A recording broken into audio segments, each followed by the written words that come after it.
wizi wanaofanya, wakaona na wao sasa wa create problem, waweze wananchi kupanic kuona mchanga unapanda bei, matofali yanapanda bei.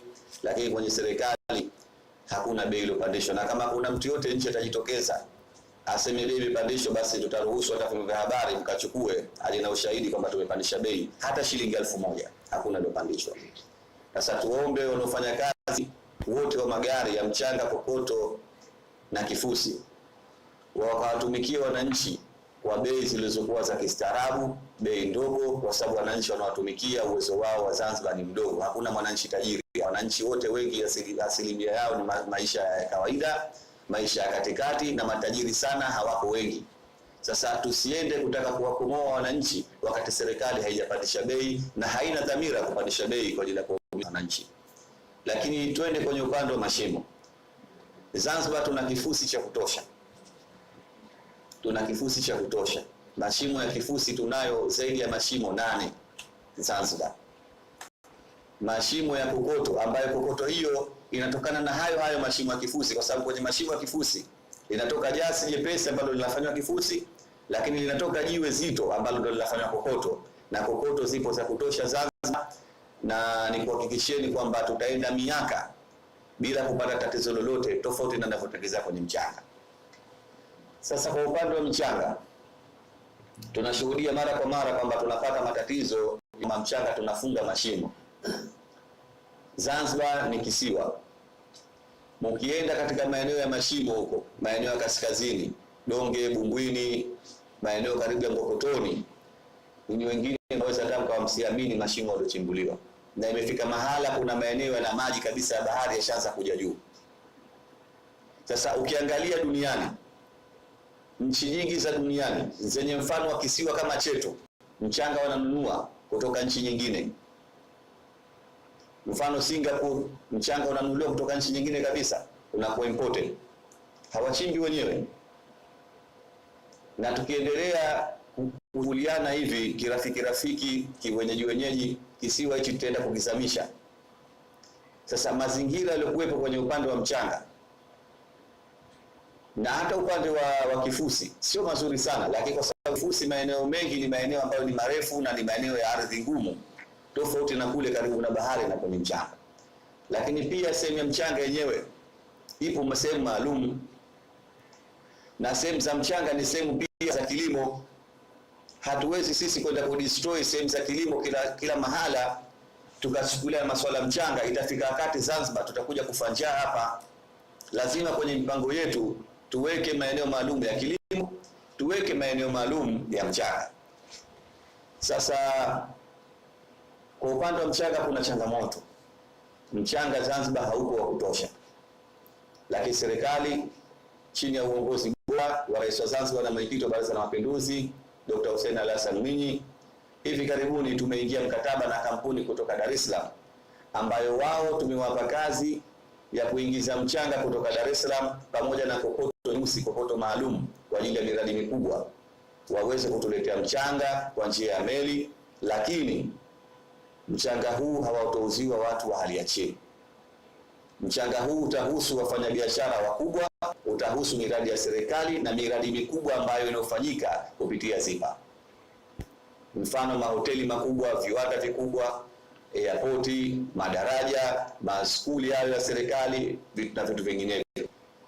Wananchi wote wa Zanzibar ambao wako chini ya uwezo wataendelea kupewa huduma na mchanga ule ambao tunautoa ndani ya Zanzibar na kwa bei ile, na hatuna lengo ya kuwapandishia, kwa sababu sisi tunachotaka kwamba wapate huduma bora, wapate maisha mazuri. Na kwa sisi wingi tulioenda nayo kuchukua mchanga bara, mashimo yetu badala ya kwamba yalikuwa yachukue miaka 5, sasa hivi yataenda miaka 30 bila tatizo lolote, kwa sababu wanaokula mchanga wetu Zanzibar ni wakandarasi wakubwa, miradi mikubwa.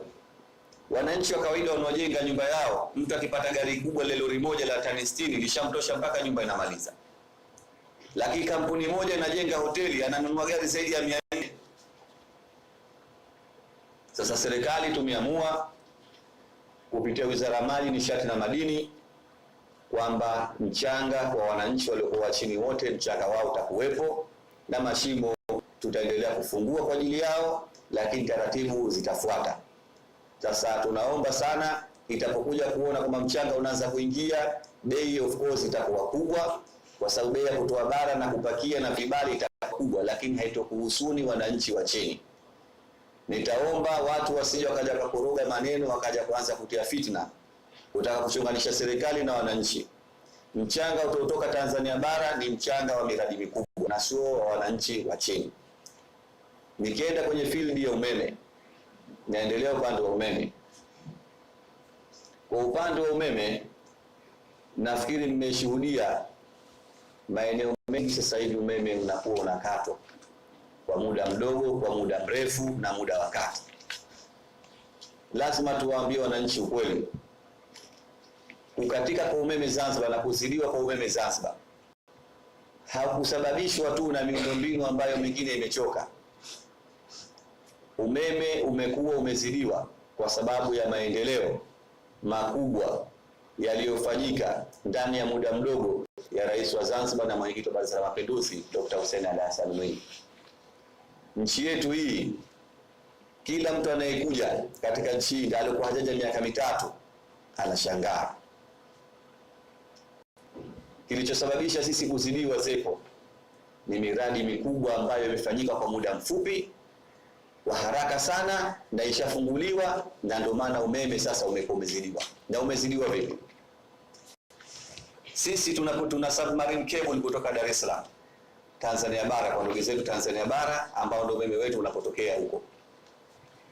Tuna megawati 100 ya waya wa underground wa baharini unatoka bara mpaka sasa wa chini ya bahari. Tuna waya mwingine wa pili wa megawati 45 unatoka bara mpaka Unguja. Lakini kuna waya mwingine wa megawati 20 ambao unatoka Tanga mpaka Pemba wa chini ya bahari. Huu ndio umeme ambao tulikuwa nao Zanzibar.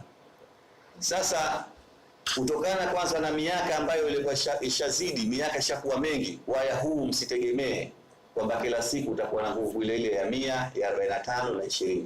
Hata sisi binadamu tunapozaliwa, tunapokuwa kijana tuna nguvu, kila tukienda tunakufa nguvu, mpaka tunakuwa wazee tunakufa nguvu, na mwisho tunakufa na ule waya pia unaenda kufa. Sasa ule waya unaotoa megawati 100 sasa hivi tunapata kwenye megawati 90, 92 au 88. Ule wa 45 tunapata kwenye 37, 38. Ule wa Pemba wa 20 tunapata kwenye megawati 17, 16 na nusu, 18. Inadipendi na hali ilivyo ya masuala ya umeme.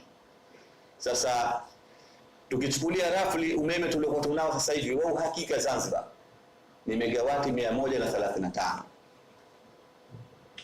Lakini kilichozidi ni megawati zaidi ya 65 nyingine zimezidi juu, kutokana na miradi mikubwa iliyofanywa na Rais wa Zanzibar na Mwenyekiti wa Baraza la Mapinduzi kwenye sekta za elimu, sekta za afya, mabarabara hayo, masuala ya maflyover mataa, masuala ya bandari, mambo mengine mengi na maofisi na majengo na mahoteli.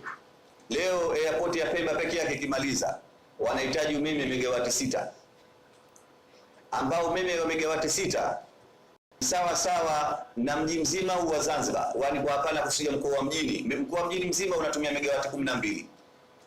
Sasa fanya nusu ya mji wa mkoa wa mjini ndio airport moja tu ya Pemba ndio umeme unaohitajika.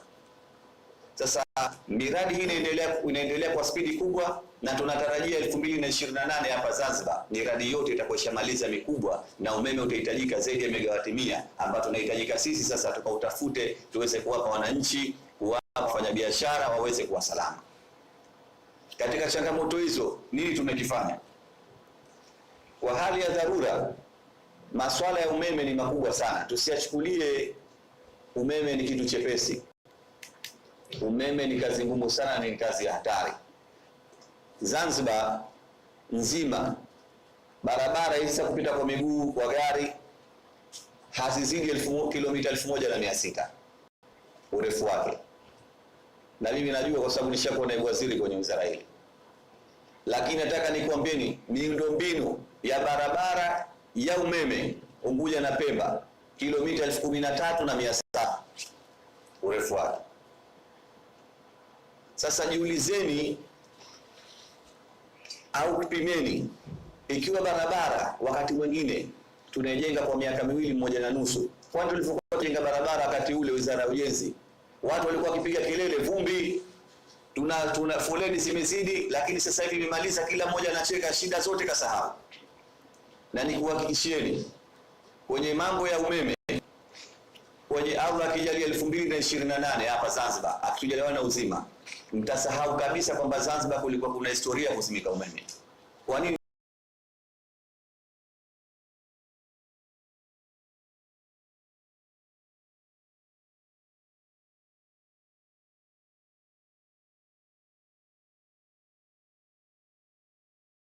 Nikasema hivyo kwa sababu tushaingia kwenye mikataba mikubwa kwamba tunabadilisha laini zote za umeme Zanzibar kubwa, ambazo tutabadilisha zaidi ya kilomita 1000 za laini kubwa. Ukiacha laini ndogo tushaanza kuzibadilisha, na nyinyi wenyewe mnashuhudia, mkipita njia ya Mwera mnaona kuna laini za umeme zimetandazwa, mkipita maeneo mengine ya kaskazini, maeneo ya kusini tushaanza, maeneo ya Chukwani, Mbweni, mmeona laini mpya zimetiwa. Sasa hapa sisi kwa kipindi hichi cha mpito, huku tukiendelea kusubiri miradi yetu mikubwa ambayo tushafunga mikataba na tushaanza kununua vifaa na vinakuja, viko njiani, na vingine mmeanza kushuhudia kwamba vimeanza kuingia. Juzi tumeshusha transformer 4. Kila transformer moja ina tani 105 uzito wake. Zile transformer tumeweka kusini 2 kaskazini 2. Transformer zile zitakuja kutoa umeme wa uhakika, umeme uliokuwa mzuri na bila kuyumba. Na leo nataka nikuruhusuni waandishi wa habari, katembeeni kusini, mtakuta pale mradi wetu mkubwa sana, mpaka tushafunga minara kila kitu. Katembeleni Matemwe kaskazini, mtaona mradi ulivyokuwa mkubwa ambao unaendelea kumaliza. Nendeni hapa Mwera chini Masingini, upande wa kulia mtakuta pale minara mikubwa na mitambo tushafunga. Sisi Wizara ya Maji, Nishati na Madini tunawaahidi wa nchi, sasa hivi tunajua wanapata tabu, tunawaomba radhi, lakini waamini kwa uwezo wa Mwenyezi Mungu tunaenda kutatua changamoto zao na swala la umeme Zanzibar litasahulika. Chini ya uongozi bora wa Dr. Hussein Ali Hassan Mwinyi, Rais wa Zanzibar, Mwenyekiti wa Baraza la Mapinduzi, amekuwa akituita mara kwa mara kutuhoji, kutushauri na kutupa mwelekeo gani tufanye, na tunamshukuru sana. Bila yeye na mawazo yake, mambo mengine haya sisi tungeweza kufika kokote. Leo hii Zanzibar tumeshaleta meli ya muda ya umeme Power Barge ambayo iko Mtoni, na lengo letu meli ile itoe umeme kwa muda wa miezi 8 mpaka mwaka mmoja, huku tukisubiri vifaa vyetu vikamilike, vifungwe, ili baadaye tuistopishe, kwa sababu matumizi ya meli ile ni bei kubwa sana Quran. Lakini Mheshimiwa Rais amesema haangalii pesa, anaangalia watu wake kwa huduma bora. Na hii naomba sana tumpongeze sana Mheshimiwa Rais wa Zanzibar na Mwenyekiti wa Baraza la Mapinduzi Dr. Hussein Ali Hassan Mwinyi kwa huruma zake kubwa kwa wananchi wake, kwa kuwatumikia kwa imani na kuwa yeye haweki pesa mbele, anaangalia maslahi ya wananchi. Nampongeza sana nikiwa waziri wake, msaidizi wake kwenye masuala haya. Sasa tunaomba wananchi wastahamili, tuna njia mbadala ambayo tunaenda kukwamua tatizo hili, na sisi wenyewe tumejipa mwezi mmoja kutoka leo, hapo mbeleni iwe changamoto hii ya kuzima umeme imeshaondoka. Hivi ninavyokuambia ni generator 30 za umeme zilizoko Mtoni nimeshazifufua zote, kwa maana kwamba zimepigwa service. Maana zilikuwa sio mbovu ni 2 tu, nyingine zimefanywa matengenezo makubwa kutokana na muda mrefu, tushazifungua, yani tushaziwasha 16, na nyingine pale tunaenda kuziwasha 14 hivi karibuni. Tushafanya try, tunaziwasha na tutakuwa nazo tunazioperate, ili kuweza kusaidia umeme Zanzibar usizimwe na watu wasipate tabu. Leo hakuna sehemu utakayokwenda katika Zanzibar hii, Unguja na Pemba na mpaka kwenye visiwa, kwamba umeme hamna laini mpya tunazozifanya. Na ukiangalia juzi tumefunga mradi wa sola, kampuni ya Elecme kutoka India, dola milioni 150 milioni. Tunazungumzia bilioni zaidi ya 320 za Kitanzania. Utakuja kuleta umeme wa sola na betri zake maalum, lakini pia na kuweka laini hizo mpya na matransformer mpya na mashine mpya kisasa. Leo sisi tunafanywa hujuma na baadhi ya watendaji ambao walofukuzwa kwenye Execo, walokuwa wameondoshwa, na kuna watu wanafanya hujuma kuweza kuonekana umeme unakatika baadhi ya maeneo. Sisi inatokezea kuna watu wanafanya hujuma, taarifa tulikuwa tunazo. lakini naomba sana niwaonye sana, tutakayekuja kumkamata anafanya shughuli hiyo atakuwa anaingilia serikali, jambo sio zuri, na atakuwa mhujumu uchumi na kesi yake haina dhamana, na tutamshirikia kikamilifu kwa mujibu wa sheria za nchi. Hatutoweza kumchekea mtu yote ambaye tutakuja kugundua anatumilika kutuharibia miundombinu yetu ya umeme kwa sababu tu ana chuki zake binafsi na mtu fulani, au swala la siasa kwa kuwa kwenye sehemu fulani kwa mtu fulani, wanatumilika na kuharibu. Taarifa hizo tunazo, tushatuma watu wetu, na kila tutakayekamata basi tutachukua hatua kali za kisheria. Umeme tunakuombeni Wazanzibari wote, wananchi, Mheshimiwa Rais wa Zanzibar ametuelekeza tukafanye jambo lolote la dharura kwa sasa hivi tukupeni umeme, na situpo kwenye hatua hiyo, na hivi ninavyokuambieni inshallah kwa Mwenyezi Mungu tunangojea meli ile iwake, tuiwashe, itatupatia megawati karibu 40, na kwenye generator tutapata zaidi ya megawati 16, na hapo tutakuwa tuko salama kwenye masuala ya umeme. Na hata kama itakuwa ikibidi wakati mwingine tunazima, basi haitozidi masaa mawili au saa moja kwa kipande kidogo tu. Kwa upande wa umeme mimi nafikiri tuelezane hapo, lakini tupeni taarifa tu wananchi wote wa Zanzibar pamoja na waandishi wa habari kwamba Zanzibar tunaleta umeme wa upepo ambao utafanyika kusini wa megawati 200. Umeme wa upepo ndio umeme wa upepo ambao unakuwa na mapanga refu, una mnara na mapanga yake matatu, unazalishwa na umeme wa upepo. Ikiwa upepo mkali na umeme unazalishwa zaidi. Ukipungua upepo kidogo, umeme unakuwa kidogo afadhali, unapungua shika kidogo, lakini tunazalisha umeme wa upepo. Huo tushauanza na tupo kwenye trial ya mwisho ambayo inafanyika. Tumefunga mnara wa mita 120 kusini, mnaweza mkaenda mkaangalia, na wakati wowote tunaanza taratibu. Eneo tushalisafisha, na nimeongea na wale wenyewe wa kampuni kutoka Dubai, wameniambia wakati wowote wanaanza kwenda kufanya oda ya kwamba kuzalisha, tayari plani wanayo kwenda kuzalishwa hayo mapanga, na panga moja litakuwa na urefu wa mita 80 karibia kiwanja cha mpira, panga moja, na mnara wenyewe utakuwa na mita 120, na hiyo minara itakuwa ni mingi, na tutapata megawati 200 inshallah kwa Mwenyezi Mungu, mambo yakienda vizuri kama tulivyotarajia. Lakini kwa upande wa umeme wa jua, Zanzibar tushaanza. Mkienda hapo kati hapo kwenye maeneo ya viwanda vidogo vidogo, kuna kampuni mbili. Kuna kampuni ya Kichina ishaanza, kuna kampuni ya Uturuki ishaanza, na hivi sasa hivi wanafunga zile panel zao za sola. Kuna mradi wa sola huo utakuja kufanyika Matemwe na Electric wa India mkubwa sana. Kuna mradi huo wa sola tutakuja kufanya kusini Unguja, lakini kuna mradi wa sola huo mwingine miwili itafanyika Pemba. Lakini pia kuna kisiwa vya Pemba, vyote tunatarajia vile visiwa vidogo vidogo. Tunatarajia sana visiwa ambavyo hatujapeleka kebo, basi tutaweka sola. Na kwa sababu sasa hivi ukiangalia Tumbatu tumepeleka umeme wa kawaida. Ukiangalia Kojani kuna umeme wa kawaida, lakini kuna visiwa havina umeme wa kawaida, tumeweka umeme wa sola na tunaendelea kufanya installation ya kupata umeme wa sola. Sasa Zanzibar tumejikita kwenye umeme, naweza kusema wa aina 4 mpaka sasa hivi. Tutaweka umeme wa sola ambao utakuwa umeme wetu wenyewe wa Zanzibar. Na hii tumeamua kwamba tuondoshe utegemezi. Zanzibar ina umeme wake mwenyewe chini ya uongozi wa Dr. Hussein Ali Hassan Mwinyi, na kwa uwezo wa Mwenyezi Mungu tutakuwa na umeme wa zaidi ya megawati 400 ambazo rais akimaliza muda wake 2030, rais mwingine yote atakayeingia anaweza kukaa miaka 30 bila kuhitaji umeme, kwa umeme ambao tutakaoacha Zanzibar. Na hiyo nakuhakikisheni, nikiwa mimi waziri na naibu waziri wangu na watendaji, basi nikuhakikisheni kwamba Zanzibar kwa uwezo wa Mwenyezi Mungu 2030, na mtakuja kunikumbuka. Atapoondoka rais huyu, watu wote mtakuja kulia, asilimia nyingi mtalia. Maana tunajuana sisi Zanzibar tuna unafiki. Tunasema sema, lakini kiongozi anapoondoka mnamkumbuka. Sasa na huyu katika kiongozi mmoja tutamkumbuka maisha, ni kiongozi huyu ambaye Dr. Hussein Ali Hassan Mwinyi, kwa mambo ambayo atatuachia Unguja. Sio kwenye swala la umeme, sio kwenye swala la maji, na sio kwenye swala jingine lolote.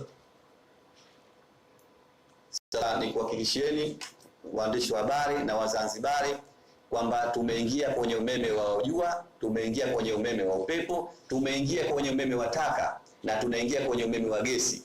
Na yote hiyo tushajipanga, fedha tunazo, na tumeingia kwenye mifumo tofauti.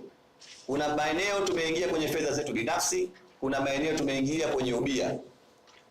ambao tunakubaliana kwa makubaliano maalum, na haya mambo dunia nzima ndiyo yapo, sio kwa Unguja.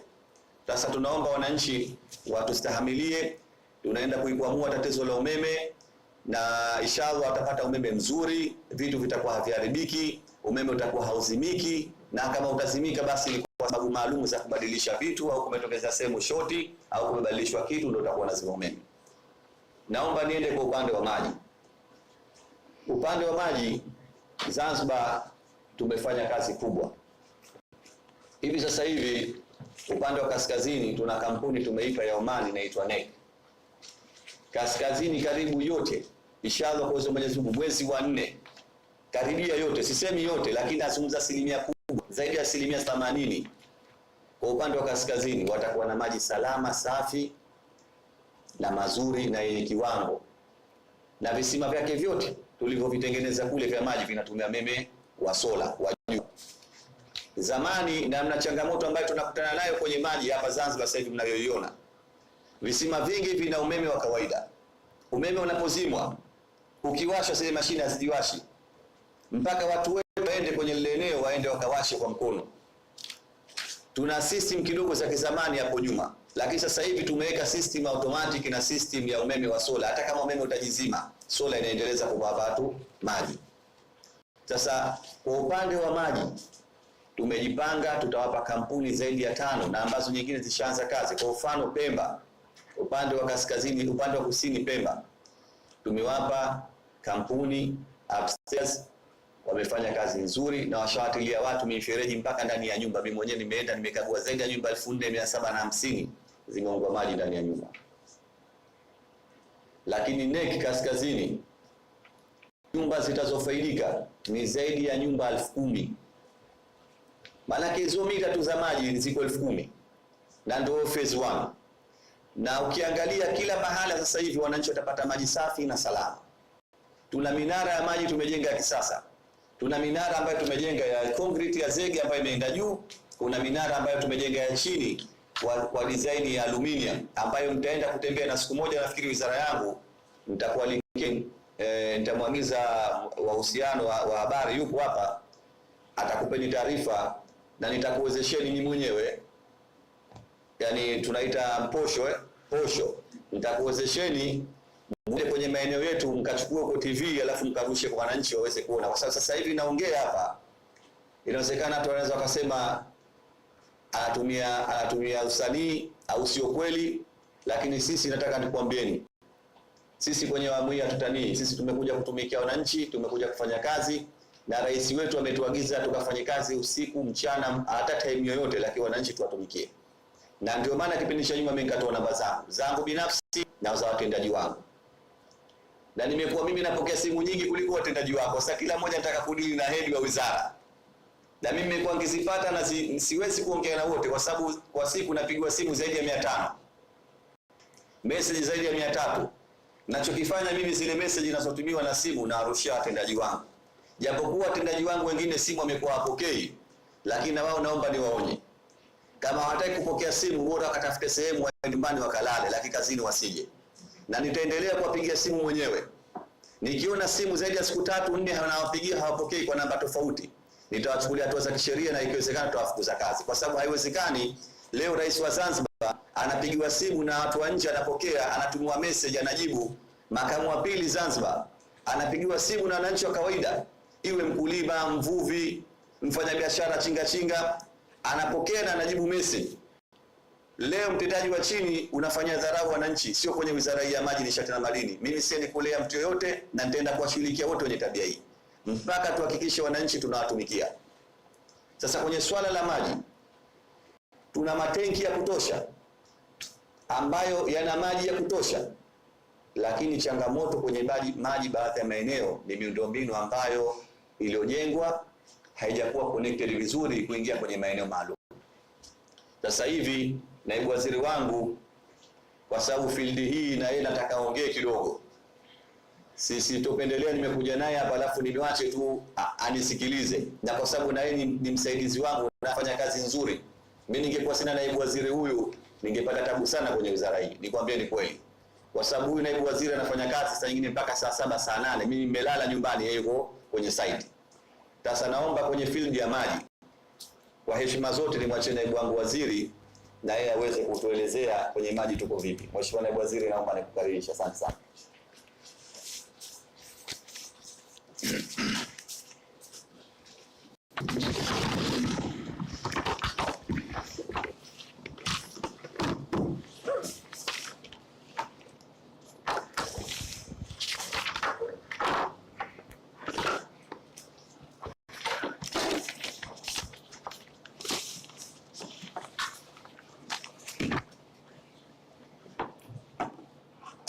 Asante Mheshimiwa Waziri, waandishi wa habari na wadau wengine, wananchi ambao mnatuangalia kwa wakati huu. Naomba na mimi niongezee kidogo juu ya masuala ya maji, juu ya siku 100 za serikali ya Dr. Hussein Ali Hassan Mwinyi, mambo ambayo yamefanyika katika wizara hii. Kama alivyoelezea Mheshimiwa Waziri, miongoni mwa vitengo au taasisi ambazo tunazisimamia, mojawapo ni masuala ya maji. Na kwa sasa naomba mpokee taarifa hii wananchi wote Zanzibar kwamba ile ZAWA ipo, lakini kuna kampuni binafsi ambayo inaitwa Rand Water. Hii ndo ambayo ilishinda tenda iliyotangazwa, tenda ambayo ilitangazwa kupitia sheria ya PPP, na si jambo geni kwa sheria hizi, sababu zipo taasisi nyingine, kwa mfano airport, bandari, nazo vile vile mtumia PPP kwa ajili ya kupata kampuni kuwekeza kuna sekta hizo. Sasa tunao kampuni ya Rand Water ambayo ina uzoefu wa zaidi miaka 139 katika sekta ya maji, ambao ndo wanashughulika na masuala ya maji, lakini kuna mafanikio makubwa mno yamepatikana katika sekta hii ya maji. Sambamba na yote ambayo ameyazungumza Mheshimiwa Waziri, huduma ya maji katika maeneo mbalimbali ya Unguja, tayari tulikuwa na mradi wa Exim India ambapo takriban kaya 17,726 ziliunganishwa.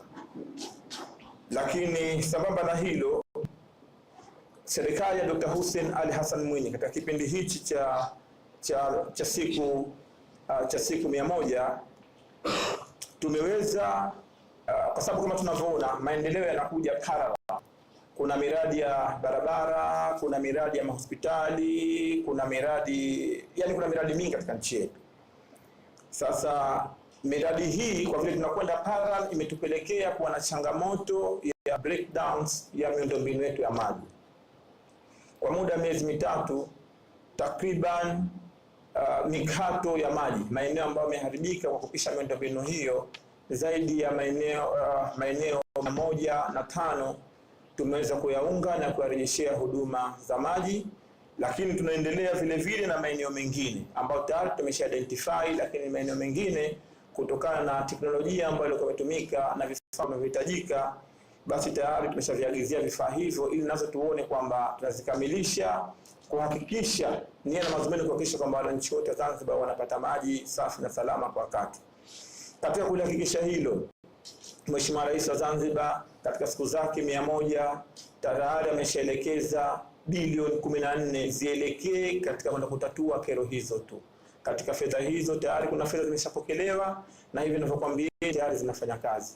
Fedha hizo zote zimetoka kupitia Serikali ya Mapinduzi Zanzibar moja kwa moja, sio kwa wafadhili wala sehemu nyingine yote, ili kuhakikisha kwamba ile kero ya maji safi na salama inaondoka katika maeneo mengi katika nchi yetu. Sambamba na hilo, kwa upande wa kisiwani Pemba na Unguja, siku 100 za Dr. Mwinyi tumeweza kuidentify maeneo na kupeleka wakandarasi na wataalamu, ambapo tumeshaanza kufunga matenki ya zinc alumni, matenki ya lita 1,000,000, ambao kwa upande wa Pemba kutakuwa kuna matenki 10 na kwa upande wa Unguja kutakuwa kuna matenki 5. Kwa vile Unguja tayari kuna matenki mengine makubwa, kwa hiyo matenki haya mengi tumeelekeza upande wa Pemba. Na hivi tunavyozungumza, siku 100 za Dr. Hussein, tayari matenki 3 makubwa yameshafungwa kisiwani Pemba maeneo tofauti, matenki ya zinc alumni, ambapo mengine yameshaingizwa kunako mtandao wetu, na mengine hivi sasa mafundo yanaendelea kuhakikisha kwamba wanaiunga ili safi na salama yapatikane kisiwani Pemba.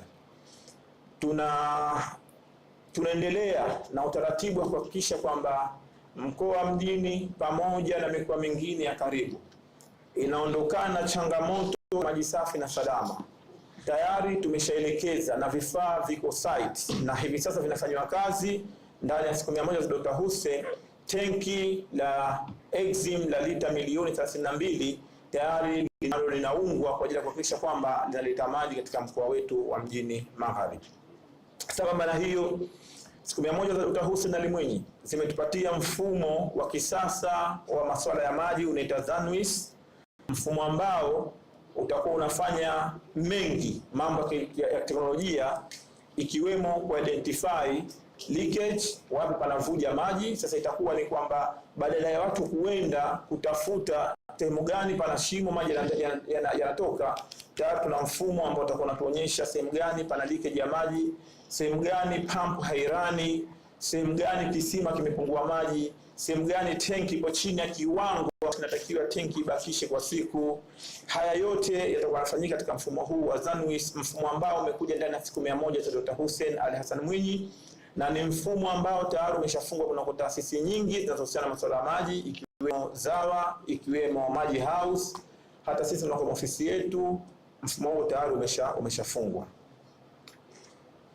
Sambamba na hayo, vile vile siku 100 Dr. Hussein Ali Hassan Mwinyi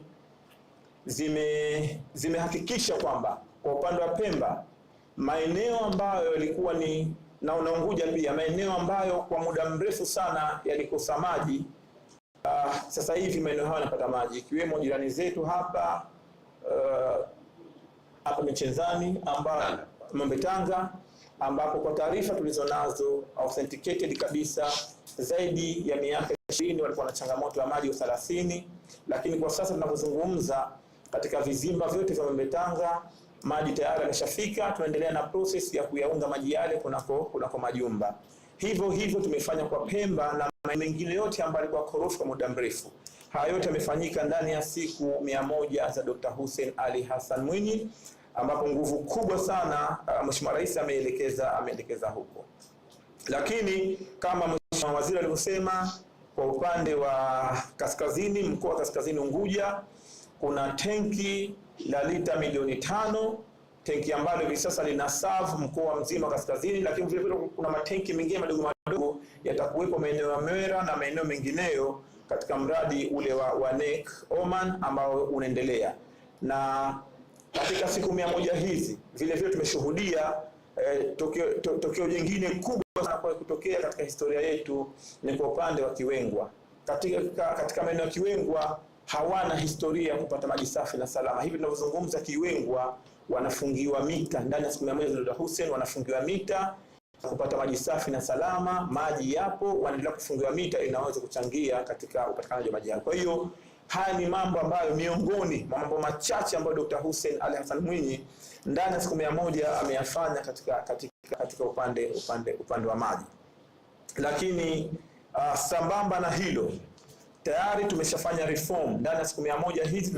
Tumeshafanya reform ya mwelekeo wetu wa miaka 5 hii ya Dr. Hussein katika upande wa maji, ambapo mpaka sasa tuna zoezi ambalo linaendelea la kuhakikisha kwamba kusini nayo inaingia kunako mpango madhubuti wa maji, ambapo tutakuwa na point 2. Huu ndio mpango ambao tayari umeshakuwa sketch. Tutakuwa na mpango wa uzalishaji wa maji mkubwa mjini na uzalishaji wa maji mkubwa kusini. Alafu uzalishaji wa maji utakuwa unasambaza nchi nzima, kutoka huku kuja huku, kutoka huku kuja huku na kukutana kati. Huu ndio mpango ambao utakuwa ndio mpango endelevu na utakuwa ndio mwarobaini wa maji safi na salama katika nchi yetu. Haya ni miongoni mambo machache tu ambayo Dr. Hussein Ali Hassan Mwinyi amehakikisha kwamba yanafanyika ndani ya siku 100. Lakini mbali na hayo, tumefanya confirmation ya kebo yetu ambapo tayari tumeshatiliana saini na michakato mingine inaendelea hivi sasa ya kebo ya umeme ambao Mheshimiwa Waziri kidogo kuizungumza, kebo ya megawatt 270 ambapo tunatarajia ifikapo 2027 2028 mpaka 2030 kebo hii itakuwa imelazwa katika bahari. Hizi ni marine cable, kwa hiyo kebo nayo inakuja kwa upande wa umeme. Lakini ni watoe hofu tu wananchi wa Zanzibar kuna upande wa umeme kule, miongoni mwa changamoto tulikuwa tunayo ni usafirishaji wa ule umeme wenyewe. Vertically umeme unasafirishwa kwa kutumia high voltage.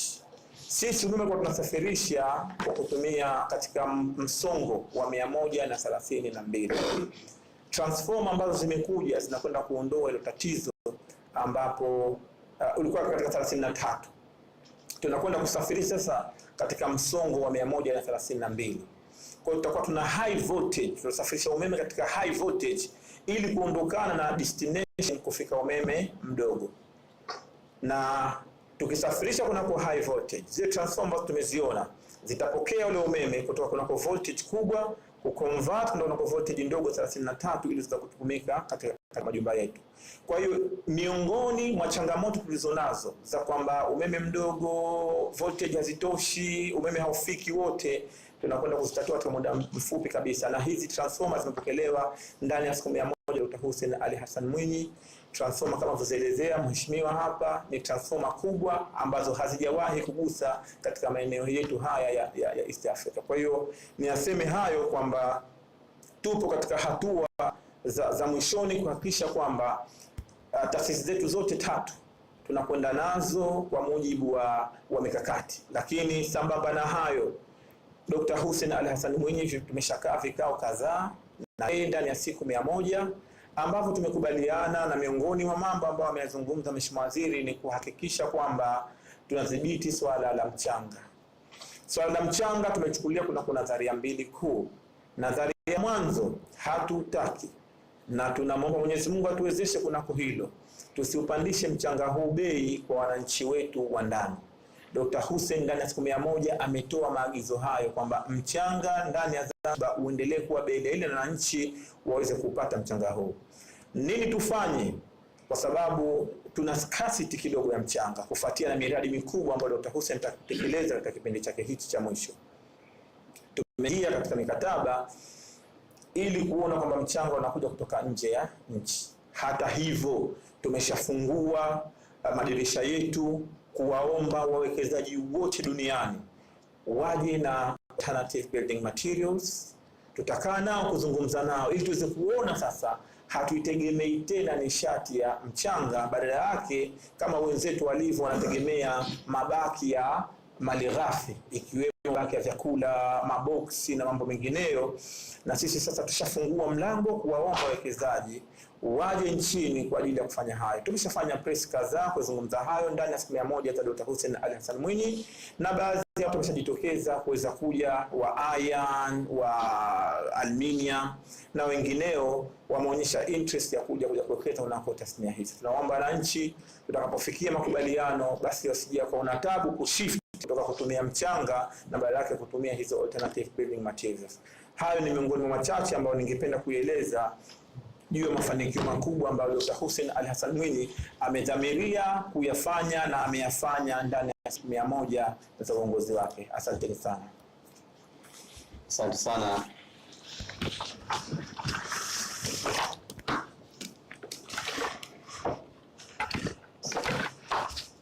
Tuchukue tu watu wawili mimi tuonekane sote.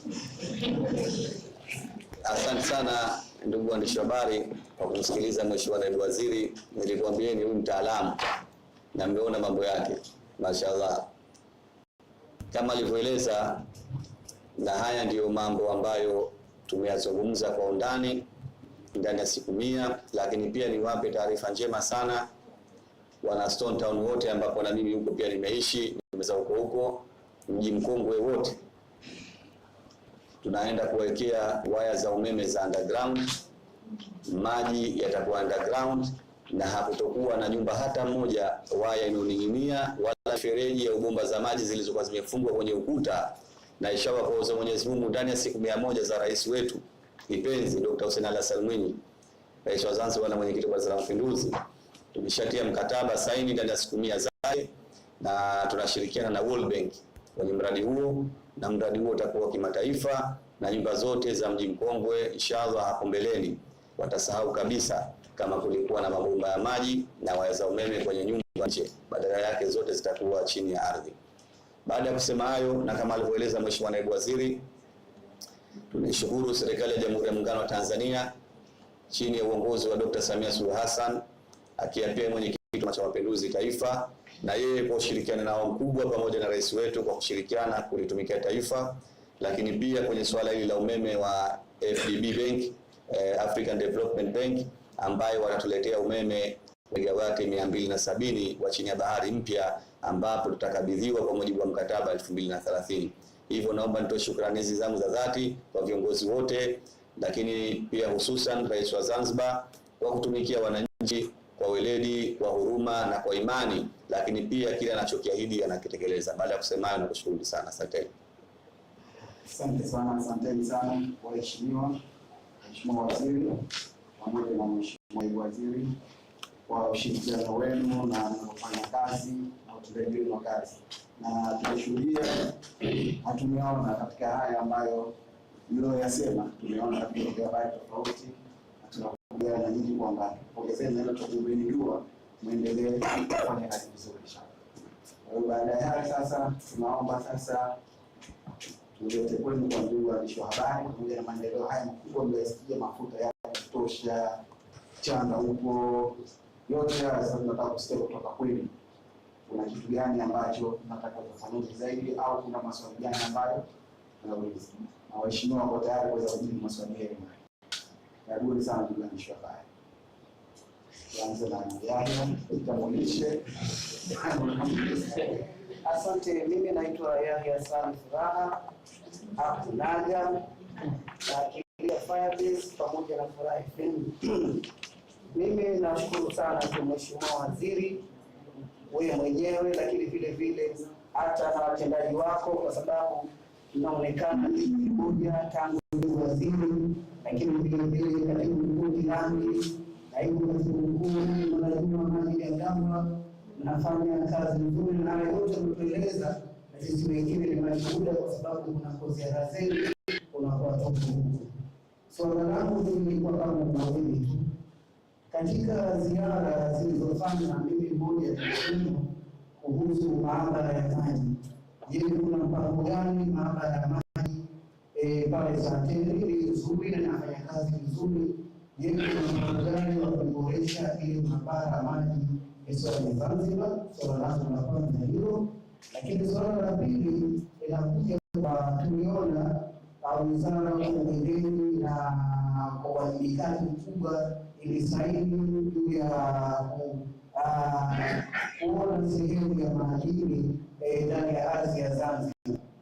Je, ule mpango ule mpaka sasa umefikia wapi? Lakini kulikuwa kuna kampeni moja kuondosha madumu Zanzibar. Je, kampeni ile mpaka sasa hivi, na naona kwenda ndio wako hapa, je, mpaka sasa hivi ile kampeni kwa mujibu wa alichokieleza na mwezi mtukufu wa Ramadhani, hii kampeni ile imeisha wapi? Bado inaendelea? Ni hapa. Asante sana Yahya, naomba tuendelee kutambulisha. Asante. Naitwa Amina Mchezo, natokea ZBC. Na naitwa Amina Mchezo, ZBC. Ni kuongeza Mheshimiwa Waziri pamoja na Naibu Waziri, nina maswali matatu madogo tu. Swali la kwanza kuhusiana na rasilimali maji. Tunahitaji kufahamu Zanzibar tuna uhitaji wa lita ngapi za maji Zanzibar nzima, lakini pia hivi sasa wale tuna uhitaji wa lita ngapi, yaani zile zilizopo ni ngapi na tunazozihitaji ni ngapi, ili tuone sasa kama tumevuka malengo au kuna changamoto kidogo ya upatikanaji wa maji. Hilo la kwanza. Lakini katika swala la umeme, umetambuliwa Mheshimiwa Waziri, tuna kipindi hiki cha mpito nadhani kama miaka miwili, sema 2028 tutakuwa alhamdulillah nimekweli, lakini kipindi cha mpito hiki ni kigumu sana ambacho tunaenda nacho, na inaonyesha ni kweli sababu ni huduma muhimu sana. Maana ndio katika na huduma mwingine ambayo inakuwa haipo, kwa hiyo tunakosa vyote viwili. Na hapo umetabia kuna tayari mkataba wa baadhi ya kampuni kuhusiana na sola na mambo mengine mapepo, labda commitment ya kukinusuru hiki kipindi cha mpito ni muda gani tutarajie kabla ya ile 2028 kwa hii kipindi cha mpito na hizi kampuni nyingine mmewapata vipi katika kutunusuru? Miaka miwili kwenye shida nyingi sana Mheshimiwa Waziri.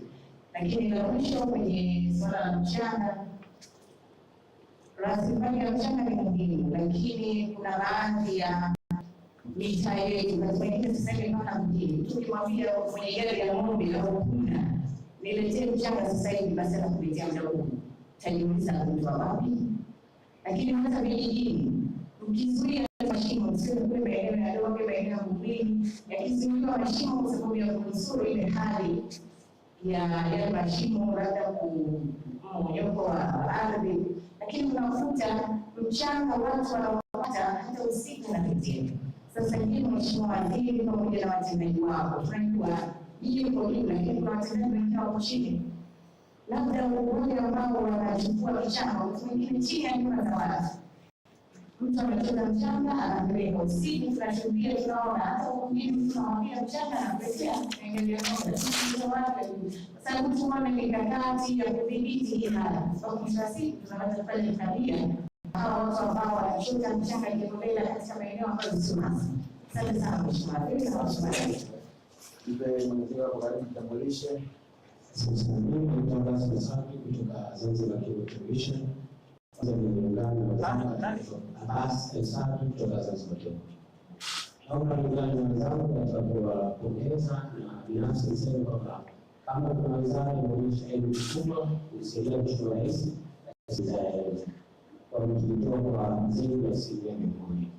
Katika maelezo ya taarifa ambayo ilitoa Mheshimiwa mimi binafsi ni changamoto kwenye wizara hii mwelekeo wetu, kwa sababu idara ambazo zipo katika nishati, maji pamoja na umeme, yote hivi kiasili ni huduma kwa Zanzibar, lakini tunaelekea kwenye kutoa uhusishaji zaidi. Kwa mfano kwenye maji tayari kwenye umeme tunaona idadi iliyokuja ya wafanyabiashara kuna sola na binafsi ya uhusishaji.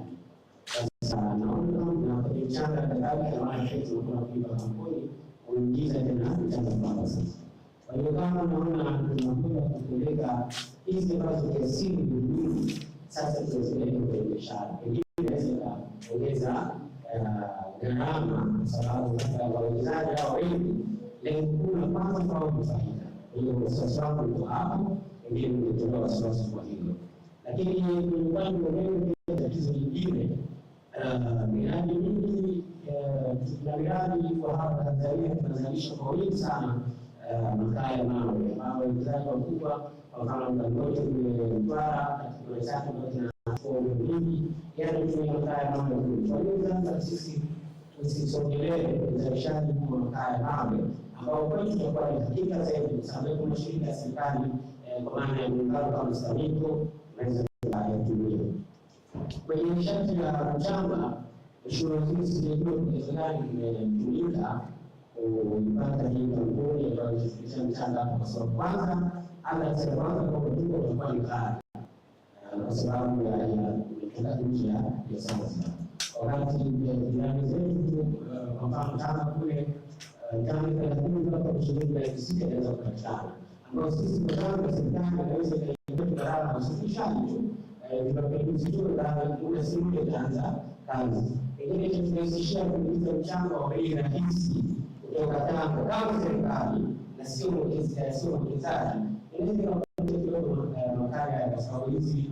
Hii wizara maisha yake yanagusa kila mmoja, umeme, maji na hata majenzi. Nadhani mwelekeo wa serikali kubeba jukumu lake la kimsingi kama huduma kwa nishati, maji na umeme nadhani tutapunguzia gharama zaidi kuliko kuwasaidia zaidi ya wawekezaji. Asante sana Mheshimiwa, naomba tujibu haya na tutarejea tena kwa awamu nyingine. Asante sana mkurugenzi, na niwashukuru waandishi wa habari kwa masuala yao mazuri na yenye faida kwa wananchi.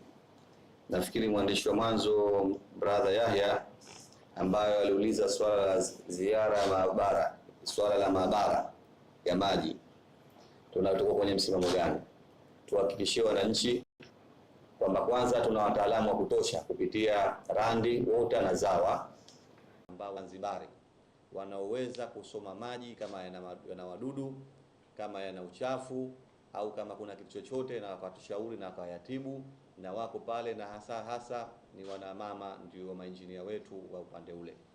Tuhakikishie ndugu zetu wote wa Zanzibar chini ya uongozi wa Rais wa Zanzibar na Mwenyekiti wa Baraza la Mapinduzi Dr. Hussein Ali Hassan Mwinyi kwamba maabara ile tutajenga mpya, itakuwa ya kisasa na itakuwa na mashine za kisasa, ukiacha zile mashine ambazo tulikuwa tunazo sasa hivi.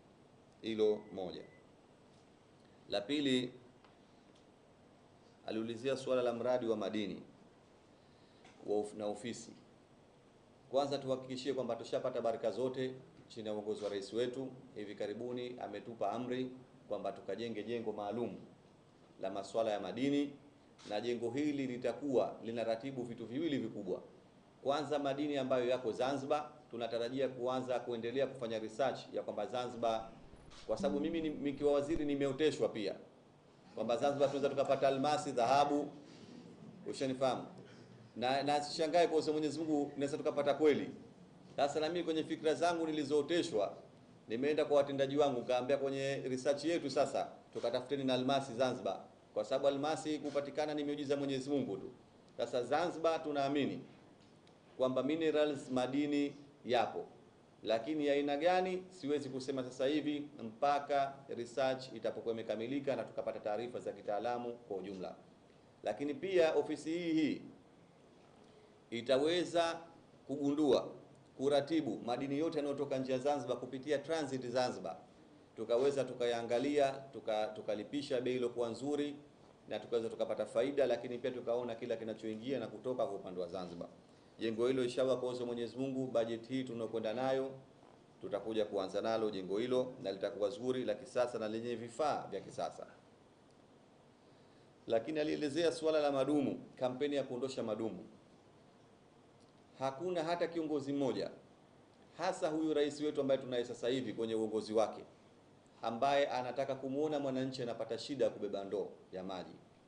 Agizo lake alilotupa kwamba tufuate ilani ya Chama cha Mapinduzi, lakini pia na maagizo yake mwenyewe kwamba Zanzibar anataka akiondoka, akimaliza muda wake, kwamba Wazanzibari wote wana maji safi na salama na kwa bei iliyokuwa ya uhakika, matumizi yaliyokuwa mazuri, ili sisi tutoe huduma hiyo kwa wananchi na waweze kupata maji safi na salama. Lakini kwa upande wa Amina ZBC aliuliza rasilimali maji, kuna maswala lita ngapi? Hilo atalijibu naibu waziri kwa sababu ni field yake, pia imemwachia, ataweza kuna yeye apate kusema kama ninavyosema, asikae tu akanisikiliza mie.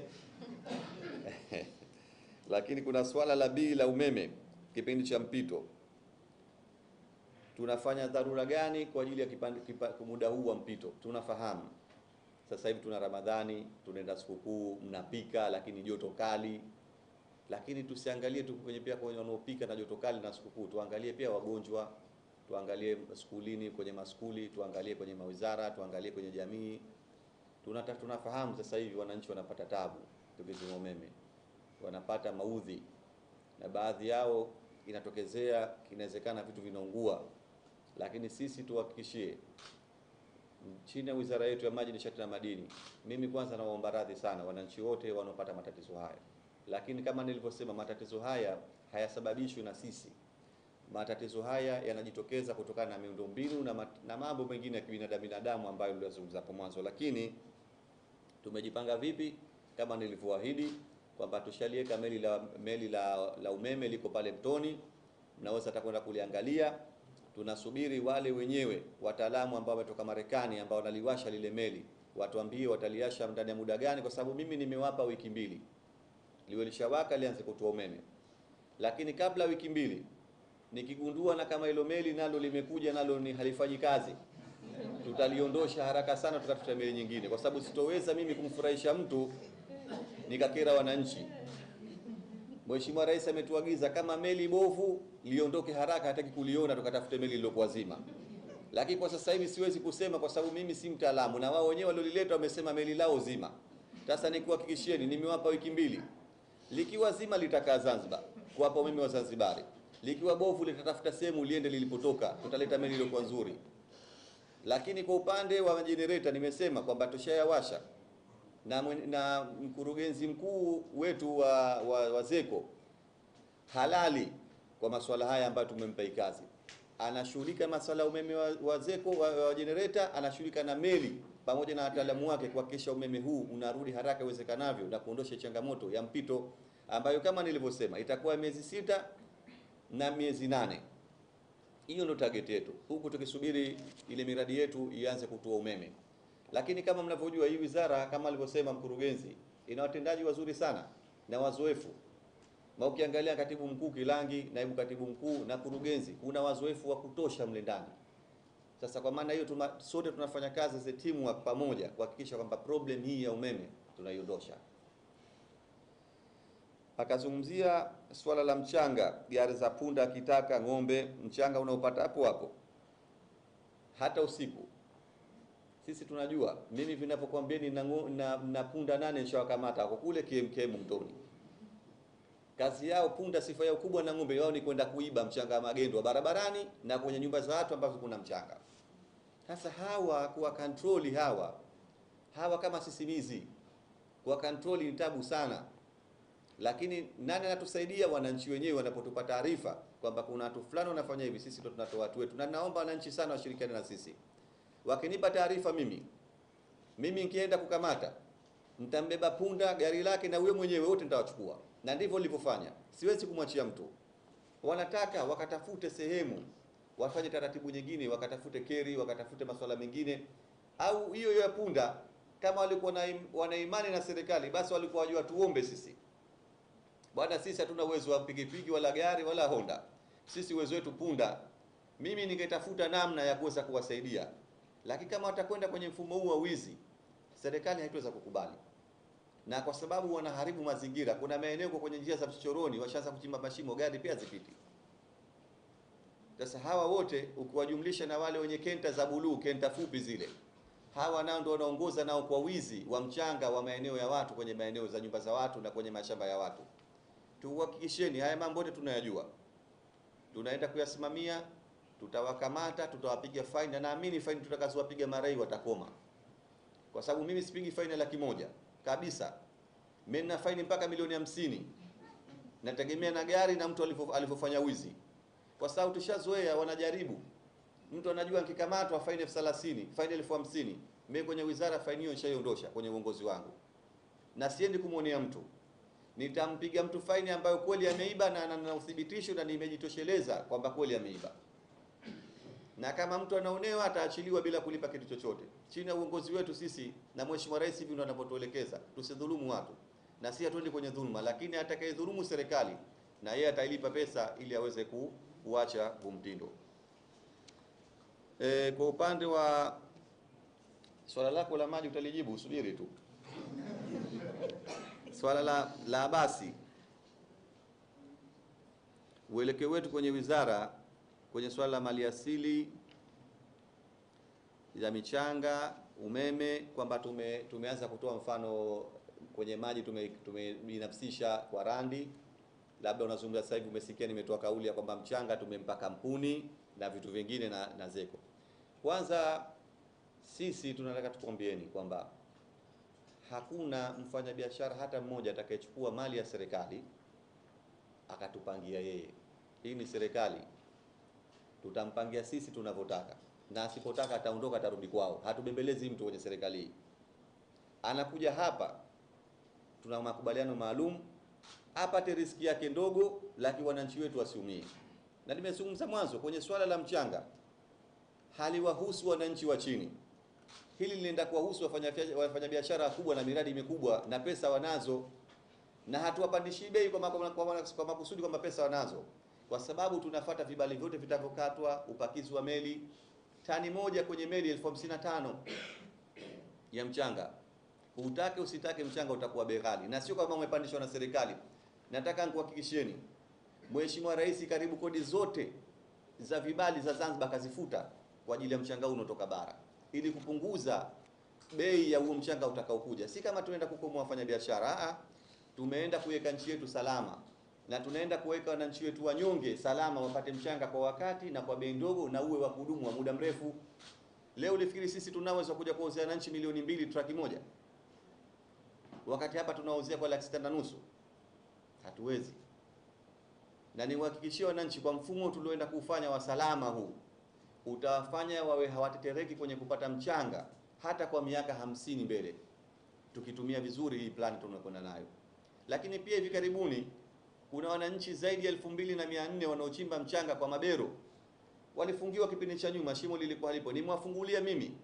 Leo wanapata riziki yao kuchimba kwa mkono, wanajaza gari kwa mkono, nimwafungulia shimo lao maalum. Na nimewaambia hilo likijaa, likilimaliza nitawapa jingine la riziki wapate. Sasa serikali hii, maagizo ya Mheshimiwa Rais, tuwatumikie wananchi, tuwape huduma bora, tusiwanyanyase, na ndivyo tunavyofuata amri hizo. Lakini mkiona mtu namtia kwenye vurugu, ujue huyo mtu ni matata, hataki kukubaliana na matakwa ya serikali au matakwa ya wizara. Sisi hatuonei mtu. Leo sisi hapa leo tupo, kesho sisi hapa hatupo. Lazima tujenge heshima zetu. Na bahati nzuri sisi nafasi zetu tunazijua. Miaka 5 tu.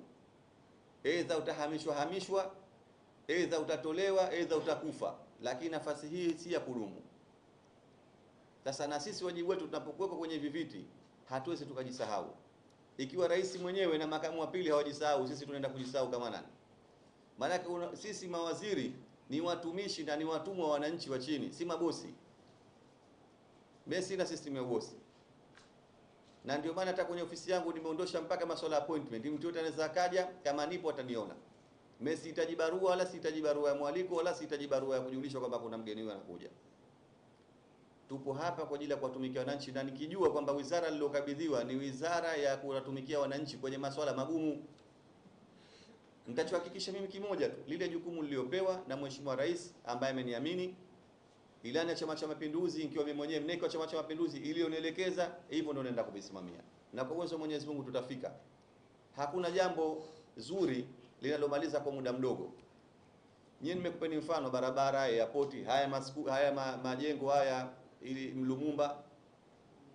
Mwanzo vurugu maneno. Lumumba leo mmejengwa hospitali kama hoteli nzuri. Skuli zinanukia ndani.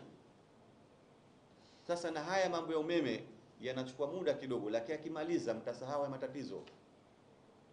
Na sisi target yetu ndio hiyo, kwamba Zanzibar 2028 swala la umeme tutakuwa tushasahau, lakini pia na hao watakaokuja viongozi watakaofuata watakuwa wamestarehe kabisa kwenye masuala ya umeme. Maana rais huyu atawaachia umeme wa kutosha mpaka na vizazi vingine vya awamu 2 3 kwenda mbele. Jingine tulizungumzia suala la makaa ya umeme kutoka bara. Hii sisi kutokana na miradi ambayo tulishakuwa nayo sasa hivi, kwa sasa hivi hatutoweza kwenda nalo, kwa sababu tuna miradi ya kutosha mikubwa na ni pesa nyingi, na hizi pesa zinataka kurejeshwa. Sasa ni wazo zuri, tumelipokea, tutalichukua, lakini kwa line za umeme ambazo tulikuwa tumekubaliana sasa hivi za kwenda nazo, umeme wa upepo, wa jua, wa taka, wa gesi na huwa majenereta ambao tunao, na hisi kwa sasa wanatutosha. Na Wazanzibari niwahakikishie kwamba itakuwa ndo mara ya mwanzo kwenye historia ya nchi hii kuwa na umeme wake wenyewe Zanzibar na bila kutegemea kokote. Umeme huu wa ndugu zetu wanaotupa ni umeme mzuri, bei yake pia sio mbaya, ni bei nzuri, lakini umeme umepita chini ya bahari. Lakini acha mbali ya chini ya bahari, likitokea lolote kule bara, umeme huku sisi hatuna. Hata kama hatujafanya sisi, lije litokezee lolote la kwenye bahari, Mwenyezi Mungu atuepushe, upepo mkali labda unapita kwenye bahari, labda imepita tunaita hii tsunami, cable zile zikiteleza tu, umeme Zanzibar hamna tena. Au ikikatika tu umeme hamna. Mnakumbuka umeme miezi 4 kipindi kile umekatika, hatuna umeme.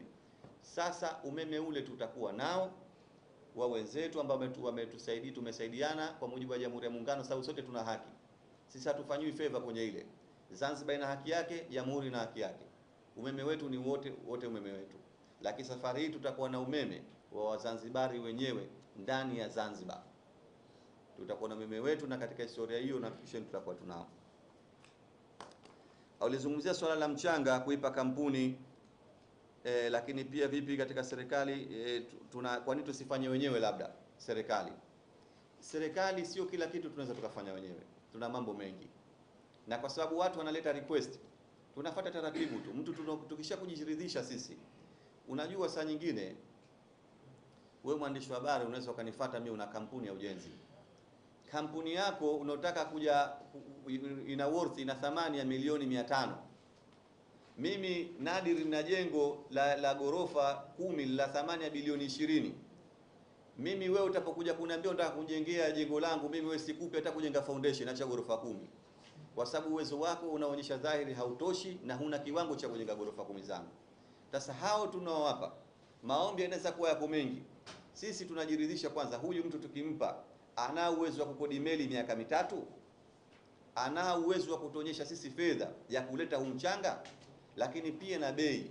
Sasa tukuhakikishie hakuna mtu atakayepewa kwamba hana kiwango na taratibu hazifuatwi. Taratibu zimefuatwa na kiwango kitakuwepo. Asanteni sana. Sasa naomba Mheshimiwa Naibu Waziri ajibu kidogo swala la maji, na yeye angalau amefunga leo, na yeye mdomo wake kidogo aseme atoe kidogo, na yeye achangamshe mada kidogo. Mheshimiwa Naibu Waziri, naomba utupe idadi ya maji.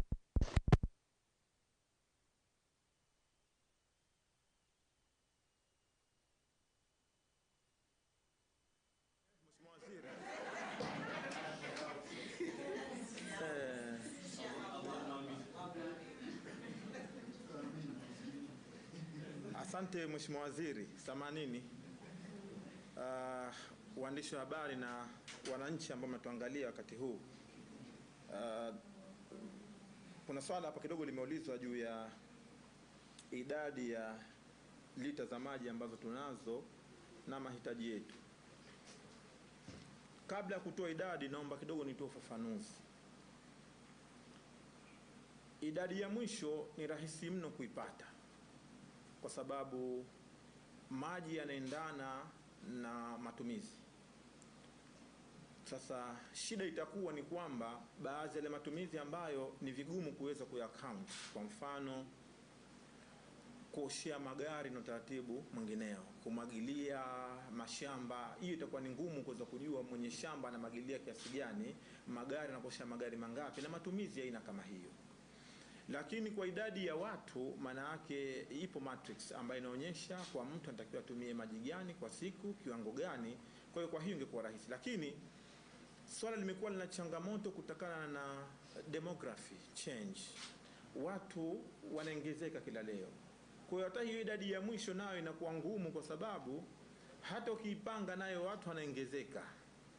Lakini vile vile uzalishaji wa maji sometimes unapungua. Mfano kipindi cha kiangazi, ule uzalishaji wa maji yenyewe nao vile vile unafanya nini? Unapungua katika visima vyetu. Lakini all in all, sasa hivi tuna lita milioni 218 na target mpaka tunafanya hizi hisabu kwa wakati huo tunahitaji lita 252 milioni. Nini tumefanya? Hii tumeiweka pembeni. Mahitaji haya tumeweka pembeni. Tumekwenda wapi? Sisi tumejielekeza zaidi kunako matank na visima, kuliko badala ya kwenda mtu kwa mtu. Kwa mfano kwa upande wa Pemba tunahitaji visima 145 Pemba tu peke yake. Hivyo visima vende vikachimbwe kwa ajili tuhakikishe kwamba hatutizami mtu anahitaji kiwango gani. Tunahitaji pale eneo husika pawe pana maji, hata akiwa amezidi. Kwa sisi make hatutizami hivyo. Tunaweza kupeleka tanki sehemu, kwa mfano kisiwani, pengine mahitaji ukapiga hesabu wanahitaji lita 700,000, lakini kwa mujibu wa tanki tulilopeleka ni lita 1,000,000 zinc alumni.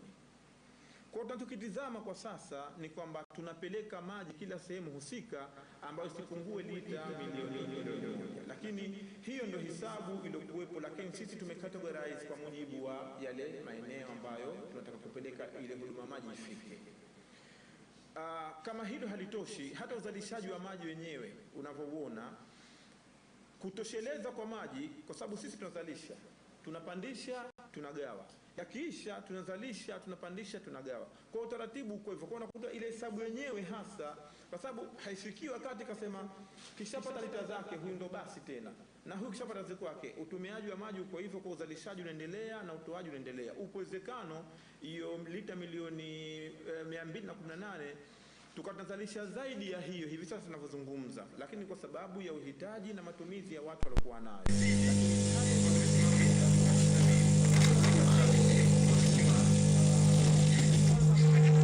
Hili ambalo amezungumza hakunaga maabara ya masuala ya kupima maji.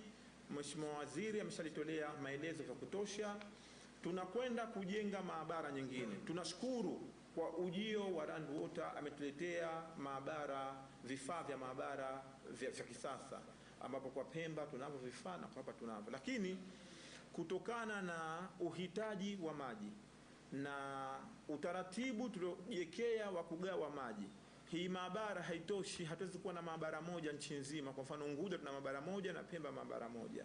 Ndio maana tumesema kwamba tunakwenda kujenga maabara za kisasa katika maeneo tofauti tofauti, ili kuhakikisha kwamba kila sehemu wanapata huduma ya maabara katika masuala ya maji, kupimiwa pH na masuala mengineyo yanapimwa kwa wakati. Kwa hiyo tunakwenda kujenga hivi vituo vyetu maabara kuziweka katika kila maeneo, kuhakikisha kwamba watu wanapata hiyo huduma stahiki. Bwana Yahya aliuliza kwamba ile kampeni ya madumu, kuondoa madumu, bado inaendelea, imefikia wapi? Kampeni inaendelea na haitafika kikomo mpaka tutakapoona kwamba yale madumu yameondoka moja kwa moja. Kwa sasa tulichokifanya hasa kwa upande wa kisiwani Pemba na hapa Unguja, katika kipindi cha Ramadhani tumekuja na baadhi ya temporary solutions, ikiwemo kuna baadhi ya maeneo ni wanapata maji 24/7 lakini jirani yake hapati maji. Tumetengeza linki kutoka hapa kwenda hapa na kuwekea mgao kwamba hawa wapate siku 2 na hawa wapate siku 2, na tumefanya maeneo mengi hivyo Zanzibar nzima. Lakini kama hiyo haitoshi, hiyo ni moja katika mbinu za kuondoa madumu, kwamba watu wana hakika kwamba hakuna mafoleni tena madumu, wana hakika kwamba maji muda fulani yanatoka, labda masaa 3 hapa, masaa 4 hapa, utaratibu aina kama hiyo. Kwa tumezi extend zile linki zetu kwenda hivyo.